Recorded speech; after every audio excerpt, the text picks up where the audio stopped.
Hello guys, അപ്പം ഞാനും ഇനും കൂടെ ഇന്നത്തെ സ്പെഷ്യലായിട്ട് പൈനാപ്പിൾ പുളിശ്ശേരിയാണ് ഉണ്ടാക്കാൻ പോണേ.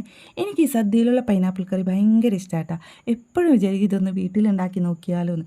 ഇന്നാണ് അതിനുള്ള അവസരം ഒത്തുന്നത്. അപ്പോൾ എങ്ങനെയാ ഉണ്ടാക്കല്ലേ? ആദ്യം തന്നെ പൈനാപ്പിൾ ഒന്ന് കുനുകുനാ അരിഞ്ഞെടുക്കുന്നുണ്ട് കേട്ടോ. അതിൽ നിന്ന് ഒരു 2 പിടിയോളം പൈനാപ്പിൾ എടുത്ത് വെള്ളം ചേർക്കാതെ അരച്ച് ബാക്കിയുള്ള പൈനാപ്പിളിലേക്ക് ചേർക്കാം കേട്ടോ. പിന്നെ എന്താ അതിലോട്ട് വേണ്ട പൊടികളൊക്കെ ചേർക്കാം. മഞ്ഞൾപ്പൊടി, മുളക് പൊടി, എരിവ് നോക്കിയിട്ട് ചേർക്കണം കേട്ടോ. പിന്നെ ആവശ്യത്തിന് ഉപ്പ്, ഒരു കുഞ്ഞു കഷ്ണം ശർക്കര. എന്നിട്ട് നമുക്കതൊന്ന് കുറച്ച് വെള്ളം ചേർത്ത് വേവിച്ചെടുക്കണം കേട്ടോ. പൈനാപ്പിൾ വേവിച്ച ടൈമിൽ കുറച്ച് തേങ്ങ, തൈര്, 2 പച്ചമുളക്, കുറച്ച് കടുക് ചേർത്ത് അടിച്ചെടുക്കണം കേട്ടോ. അപ്പോഴേക്കും നമ്മുടെ പൈനാപ്പിൾ വെന്ത് വന്നിട്ടുണ്ടാകും.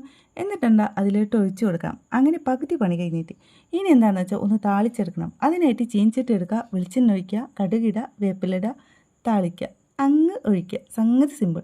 പൈനാപ്പിൾ കറി റെഡി. ഇനി എന്താ, കുറച്ച് ചോറങ്ങ് എടുക്കുക, പൈനാപ്പിൾ കറി ഒഴിക്കുക, കഴിക്കുക. അപ്പോൾ എങ്ങനെ ഉണ്ടാക്കി നോക്കിയല്ലേ? അപ്പോൾ ഓക്കെ, ബൈ.